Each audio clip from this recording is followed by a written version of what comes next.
La servitude moderne est une servitude volontaire, consentie par la foule des esclaves qui rampent à la surface de la terre.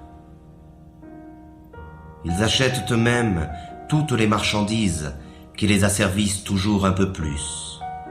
Ils courent eux-mêmes derrière un travail toujours plus aliénant, que l'on consent généreusement à leur donner s'ils sont suffisamment sages. Ils choisissent eux-mêmes les maîtres qu'ils devront servir. Pour que cette tragédie mêlée d'absurdité ait pu se mettre en place, il a fallu tout d'abord ôter aux membres de cette classe toute conscience de son exploitation et de son aliénation. Voilà bien l'étrange modernité de notre époque. Contrairement aux esclaves de l'Antiquité, aux serfs du Moyen-Âge ou aux ouvriers des premières révolutions industrielles, nous sommes aujourd'hui devant une classe totalement asservie, mais qui ne le sait pas, ou plutôt, qui ne veut pas le savoir. Ils ignorent par conséquent la révolte, qui devrait être la seule réaction légitime des exploités. Ils acceptent sans discuter la vie pitoyable que l'on a construite pour eux. Le renoncement et la résignation sont la source de leur malheur. Voilà le mauvais rêve des esclaves modernes, qui n'aspirent finalement qu'à se laisser aller dans la danse macabre du système de l'aliénation.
À mesure qu'ils construisent leur monde par la force de leur travail aliéné, le décor de ce monde devient la prison dans laquelle il leur faudra vivre.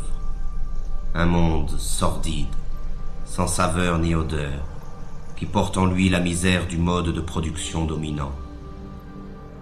Ce décor est en perpétuelle construction. Rien n'y est stable. La réflexion permanente de l'espace qui nous entoure trouve sa justification dans l'amnésie généralisée et l'insécurité dans lesquelles doivent vivre ses habitants. Il s'agit de tout refaire à l'image du système.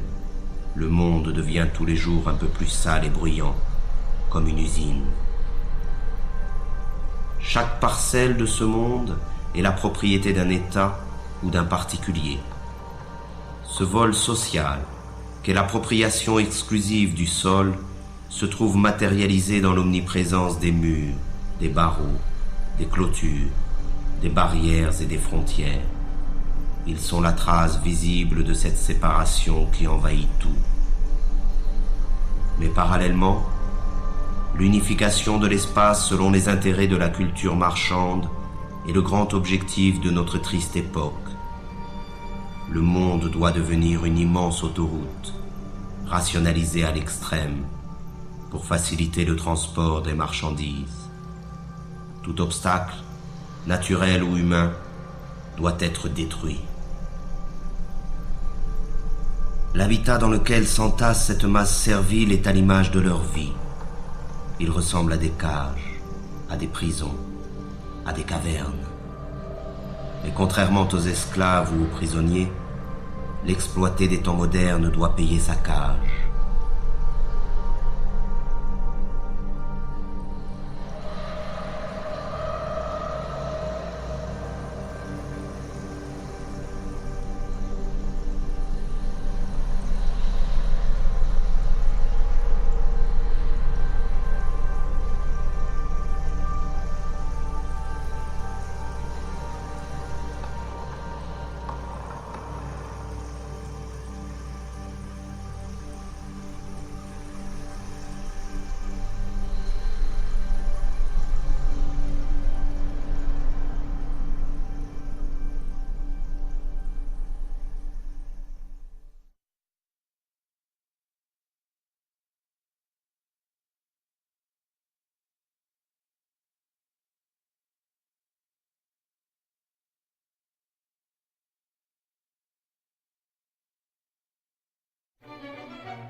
Et c'est dans ce logis étroit et lugubre qu'il entasse les nouvelles marchandises qui devraient, selon les messages publicitaires omniprésents, lui apporter le bonheur et la plénitude. Mais plus il accumule des marchandises, et plus la possibilité d'accéder un jour au bonheur s'éloigne de lui.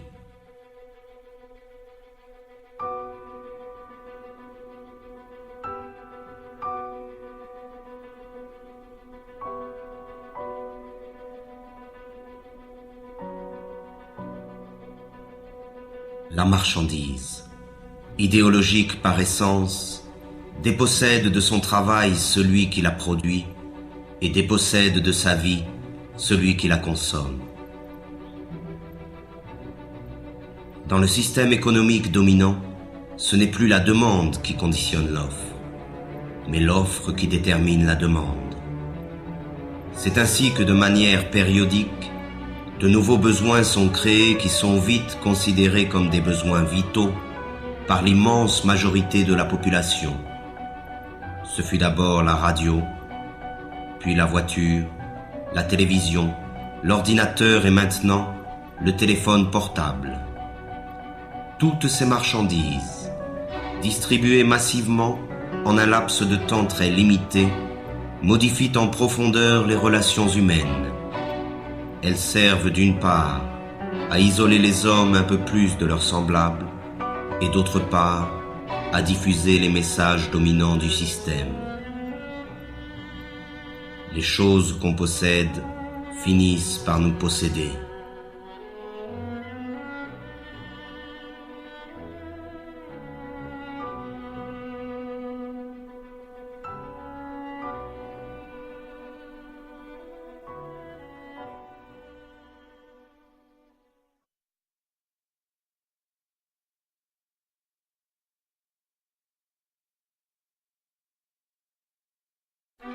Mais c'est encore lorsqu'il s'alimente que l'esclave moderne illustre le mieux l'état de décrépitude dans lequel il se trouve.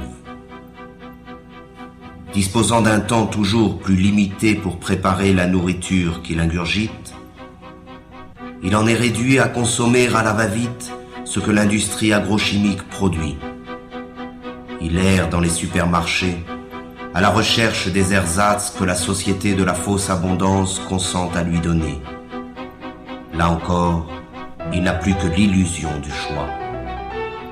L'abondance des produits alimentaires ne dissimule que leur dégradation et leur falsification.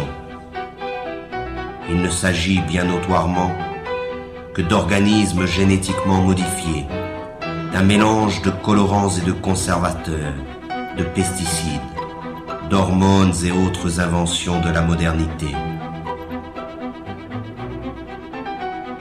Le plaisir immédiat est la règle du mode d'alimentation dominant, de même qu'il est la règle de toutes les formes de consommation. Et les conséquences sont là qui illustrent cette manière de s'alimenter. Mais c'est face au dénuement du plus grand nombre que l'homme occidental se réjouit de sa position et de sa consommation frénétique.